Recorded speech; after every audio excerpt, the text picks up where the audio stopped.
Am I the asshole for wanting to keep an expensive birthday gift that makes my boyfriend uncomfortable?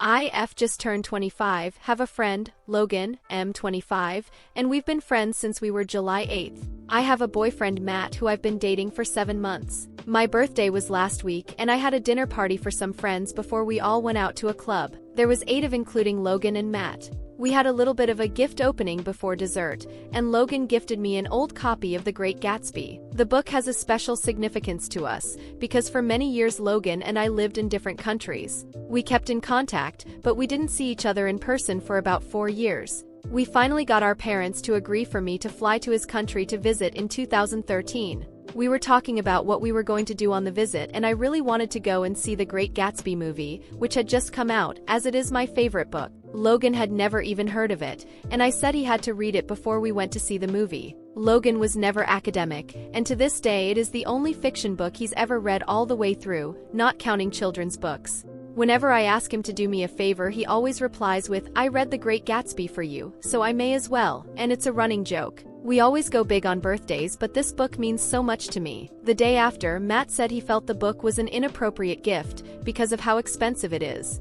I tried to explain to him that it's just a sentimental gift and that the cost isn't the point, but Matt said he feels weird that another man gifted me something that costs more than his car. This argument went on for a long time, and Matt said that he thinks I should return the book, and if it means so much to both of us, then Logan can keep it. I told him to grow up. We've been having this fight on and off for a week. Matt's saying that it's reasonable for him to be uncomfortable, but I think he's being a jealous child. It's not like Logan gave me a giant diamond necklace just to show off. He gave me something heartfelt that means the world to me.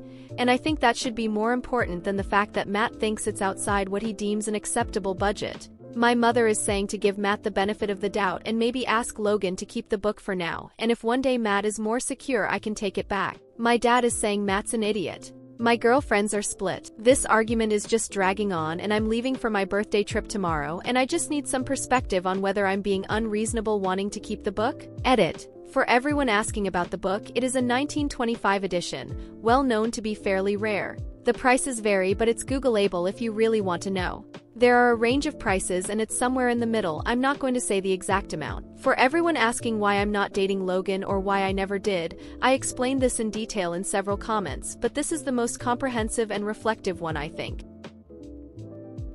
So I got some requests for an update, and I did say I'd try to post one, so here it is, coming to you from a Mediterranean island that has been very unkind to my waistline.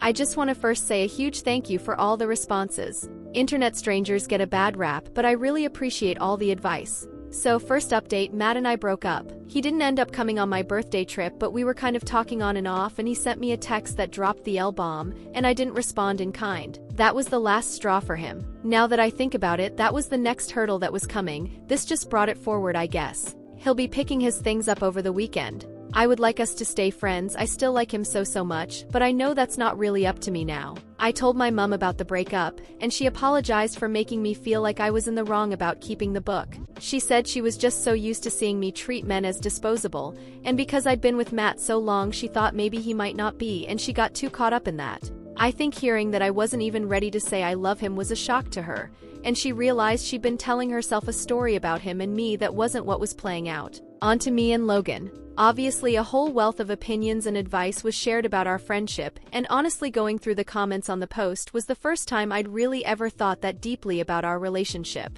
It brought up a lot of memories and feelings, and I did end up talking to Logan about it and telling him about the original post. I ended up making a note of some of people's questions and asking him. I really wish I could include all his answers here because I think his responses were pretty funny. That said, word limit, so I'll keep the answers short. 1. Logan did not buy the book as a way to express romantic interest, and the plot was not relevant to his choice to purchase it. 2. Logan has never wanted to date me. 3. Feelings are complicated. Obviously there was more we talked about, but I will just leave you with another metaphor, since the cardigan one was such a hit.